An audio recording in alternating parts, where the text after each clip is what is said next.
Welcome to Kilroy's Outlaws and Legends Behind the Music with your host, multi-award-winning music producer, Eddie Kilroy. And now, here's your host, Eddie Kilroy. Hi, this is Kilroy. How are you? I tell you what, I am some sort of excited today. I have one of the grandest ladies in the world with me today, and also one of the best singers in history, Janie Fricke. How are you, Janie? Oh, that was a nice introduction. Thank you, Hey, Eddie. it was that all was true, so lady. nice. Are you kidding?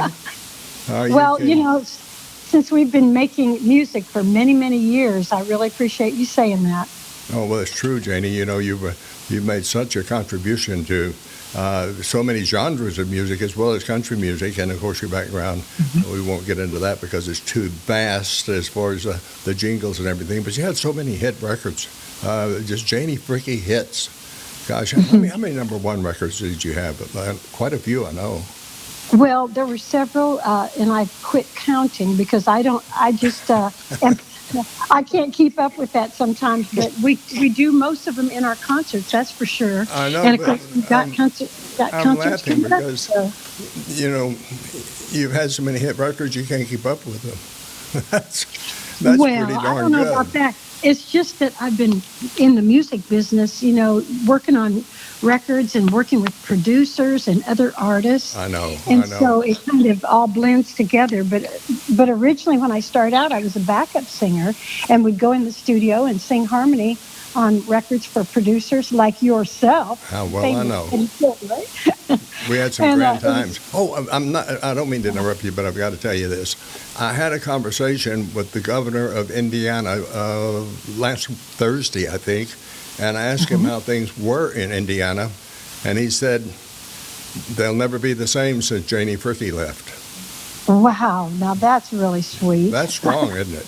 I'm telling That you. is. Yeah. Well, my alma mater is Indiana University, so I spent a lot of years in college there studying elementary education, which I never really got to use. I never got to become a teacher because I went right into the music business and ventured into that and stayed there forever. So, Well, I just but Indiana's my home state. I love know love you my do. home state, the Midwest. And talking about working with elementary, you didn't really miss anything because you went right into studio work, and that was working with elementary people.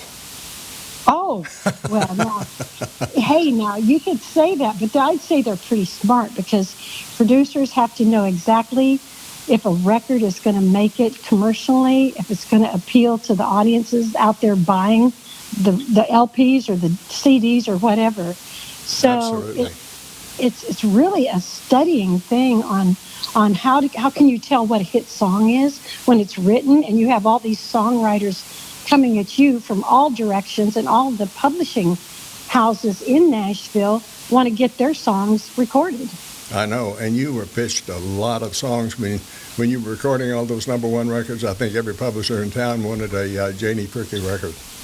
Well, it's a very political business. It's a clique of, It you know, is. it ends up happening that as a singer or an artist, you listen to all these possibilities, all these great songs that have been written, but actually your producer has to like them best because he's the one that's going to make the deal with the publisher. He's going to save that song for his singer, and then they're going to record it. And then he's going to make it a hit by getting all of the word out there and having it promoted all across the country. Sure. Janie, you had a lot of number one records on your own. But what'd you do? You did a record with Johnny Duncan, didn't you? I did. In fact, that's how I actually got my break, was singing on a song with Johnny Duncan called, well, the first one was called Joe and the Cowboy, which did not make the charts. But the next one, a couple after that, was Stranger, that was written by Christopherson, and that became a big record for Johnny. And it was promoted on the radio airwaves, and it became a big record for him. And I think I told them to leave my name off of the little 45. I said, don't put my name on there because I'm happy just doing backup vocals in the studio, and I don't want anybody to know that. Well, the record label, I think, put it on there anyway. I know they did. So that's kind of how the word got out. Didn't you do something with Vern Gosdin also? Yes, Vern Gosdin needed a harmony line on "Till the End" was the name of the song. That's right. I'm a Vern Gosdin fan, so matter of fact, I heard him on Yeah. that the other day. But In fact, they wanted me to sound like Emmylou Harris right. oh, oh, because Emmylou had just done a record with him before I did. So they wanted me to mimic her style. I don't know if you could mimic her because No. your voice is so full. Well, but anyway, that was sort of the idea. But that was a thrill working on it. It became such a big record. It's been a Oh, it really was. great record. It And really was.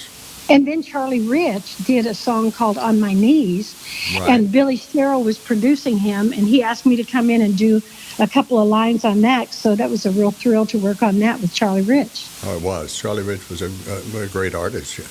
And we've had so many, and you've worked on so many sessions before you became a superstar on your own. I remember that if I was doing a record on someone and they were having a problem and I couldn't get them in tune on a particular word or a line or something, I would call you and you could kind of sing over them and put them in tune. We did that a lot, didn't we, Janie? Yeah, I guess we did. Little magic tricks of the studio. If you remember, I nicknamed you, and I don't mean to be sacrilegious because Lord knows I love him, but I nicknamed you Lady Jesus. And Oh, I remember that. remember that? And you said, why? I Of said, course because I you do. keep saving my records.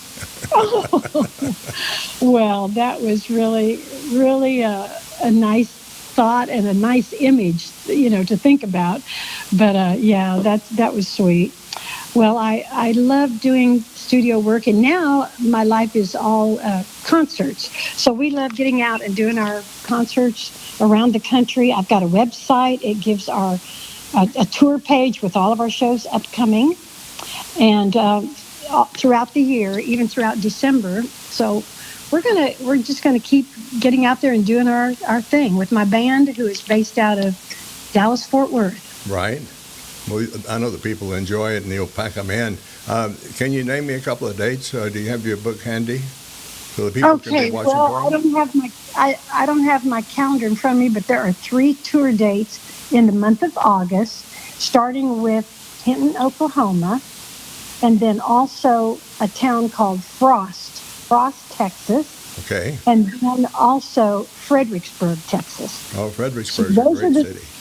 yeah. So Fun those are town to go to. I'm looking forward to all of them. So that's going to keep me very busy. Well, I'm looking Uh, forward to seeing you in Hinton, Oklahoma in August. yeah, And yeah, that'll be fun. we'll have a good time there. Are you doing any recording whatsoever now? Are you making some CDs on your own? No, not really. I did a few that we share when we go out on the road, and we show those CDs. One was called Roses and Lace, Right. but also Columbia Records put together a double-sided of hits and duets combined. So I have a CD that I take out on the road called "It Ain't Easy." What a big It's called Complete Hits. So it's got 40 songs on there. And it's full It ain't easy of, being easy, Janie. Is that the one you told me that you were a little hesitant to record, or was it another song? no, no, the other one was called "She's Single Again." Single Again, yeah, that's the one. And Janie, at the same time, Reba McEntire recorded that song. So I guess the producers had to do a flip and decide who could do the single on it. And Yeah. I think I got the single on it. well, you had a big one on it. But I remember you telling me about a song. I was a little afraid to do that one, Kilroy, but Billy and all of them wanted me to do it, so I did it, and it turned out to be a #1 record. Yeah, that was the one. That is a great one. Well, you've always been a grand lady, and I've always loved you Thank to death. I always loved having you in the studio and the work we did there. And tell me some of the people that you've worked with, not producers, but artists that you've been on their records.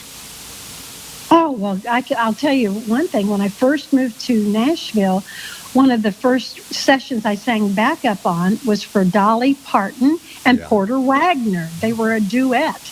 So that tells you what year I moved in. It's been a while, huh? And that was a great way to start off. The Thin Man and the Can, Porter and Dolly. Yeah. Yeah, that was a thrill to work on those sessions. But I've worked on, Conway Twitty, Ronnie Millsap, many others. Sure, sure. Do you ever hear from Leah Jane? Oh, yes, I do. I still talk to her. I was in her vocal group. It was called the Leah Jane Singers. I remember. And if people look on the back side of their album, LP, where it gives credit, many of them will say the Leah Jane Singers. That's true. And so, in fact, we were asked to go in and sing on Elvis Presley's last recording that he did right before he died. His show was in Rapid City, South Dakota. Yeah. And I finally got a copy of the box disc. I guess there's 4 of them in there. And so our names are in there, and that was really exciting to have that. To sing with Elvis, yeah, that was a big deal. We worked with his producer, Felton Jarvis. Felton, and what a dear man Felton was. And sadly, he passed away like a month later or something. Oh, no. It was a really, sad time for everybody to lose Elvis, and of course, his producer, Felton Jarvis. Sure. And did you ever meet Felton's wife, Mary? No, I lady. didn't. A really sweet lady. Felton was a dear friend. Hard not to like Felton Jarvis. You know that. Do you know out of all the records that he made with Elvis, that you won't find his name on a label? Because really, Tom Parker refused to have any name on a label but Elvis's. Oh, and I thought that was a sad deal because Felton did so many hits for Elvis. That's so odd too, isn't it? You would think back then that would be mandatory. Yeah. I think it grew later. That's why I kept my name so short so they could spell it and it would fit on the back of an album. Oh yes. I didn't know that. Janie, again, tell me, you've got to have a ballpark figure of how many #1 records you've had. I know you've had at least 6. More than that. I really don't know. I didn't even know that Always Have, Always Will was a #1 record for me. And I was going through all my plaques. I've saved all of the awards plaques and everything. And there's one for Always Have, Always Will, #1. And I said, well, I didn't know that made #1. And I think it was produced by Felton. By Norro Wilson. Norro. And Norro's gone now, too. Isn't that sad? Yes. And I think he wanted me to do that song. And I thought, that's a little different. It was kind of bluesy. Yeah. And I just didn't know if it was for me or not. But I put it back into my shows just recently, and I think the audience really like it. They enjoy that. Well, I'm looking forward to it. And you've been in Texas for a long time now, so you're really settled in there. Do you ever get back to Indiana? Oh, I'll be doing a show there in December. I'm really excited about playing in December in Warsaw, Indiana, which is real close to the farm where I grew up. Really? It's going to be really special. There's been a lot of great people and a lot of good things come out of Indiana. #1 was Janie Fricke. #2, I think they have the best cantaloupes in the world. Oh, really? Yeah, I'm a cantaloupe connoisseur. Huh. Yeah, in Indiana, mushmelons, I think they call them, and I call them cantaloupes. But I mean, they are so sweet and they're so good. That's kind of like you, Janie. You're sweet and you sing good. What can I tell you? Well, and then also Chris Schenkel, who was a big announcer on all the sports. He was from Indiana, too. That's right. And one of the actors, Dean, I can't think. He was a famous actor back in the 50s. But there's been a lot of people come out of Indiana. Was it James Dean? That's it. Yep. Yes, James Dean is from Indiana, too. He drove real fast. Of course, Coach Bobby Knight was the famous coach for Indiana University. That was when I was living there. So, it's a good place to be from. Bobby Knight was so popular, he could have run for governor and have won. That's right. They loved him in Indiana. Until he threw the chair across the gym floor because he was so mad. He had a temper, a wild temper. Oh, yeah. That was part of his personality, wasn't it? Yeah, that didn't go over too well. No, I didn't. Well, I'm looking forward to seeing you, dear Janie, and gosh, we're going to have fun in August in Hinton, Oklahoma. That's right. I'm looking forward to seeing you, and thank you for the interview. Hey, thank you so much for being on Kilroy's Outlaws, Legends, and Behind the Music. That's the name of this podcast, because we try to tell people what goes on behind the record scene. You touched on some things earlier in our conversation about it's not just making a record, but what the company does to promote it, get it on the radio, market it, and get it out there to the friends and neighbors and music fan land. So, That's right. Once we turn the record in, it's pretty much up to them. That's right, it is. Oh, thank you, Eddie. I'll see you soon, and you all take care. I love you, Janie, and give my love to Jeff. Tell him I'm looking forward to seeing him in August also. Thank you. Love you all too. Bye-bye. Thank you, Janie. Bye-bye. Okay, we just spoke with Janie Fricke, as you know, and now we need to talk about our sponsor. I'm talking about Total Feeds. Total Feeds encompasses so much for so many different species of animals, and the human animal also. I mean, you talk about people need to take this. It's a great supplement. And Total Equine, of course, for the horses. Total Bovine for the cattle, and also for the bucking bulls and the PBR and the Pro Rodeo Circuit, and dogs. Oh, Total Canine. Wonderful for dogs. You know, I mentioned the other day we've got a couple of new pups here at the Kilroy house, and they will be raised on Total Canine. So on behalf of our sponsor, Total Feeds, this is Eddie Kilroy saying adios. God bless each and every one of you. See you next time. Thanks for listening to this episode of Kilroy's Outlaws and Legends Behind the Music. If you have any thoughts or questions about the content, email them. Kilroy Outlaws and Legends, all one word, at yahoo.com. That's Kilroy, no S, Outlaws and Legends, all one word, at yahoo.com. And don't forget to subscribe. Third-party use of any part of this podcast without the expressed consent of Eddie Kilroy is prohibited. The Kilroy's Outlaws and Legends Behind the Music podcast is a production of Eddie Kilroy.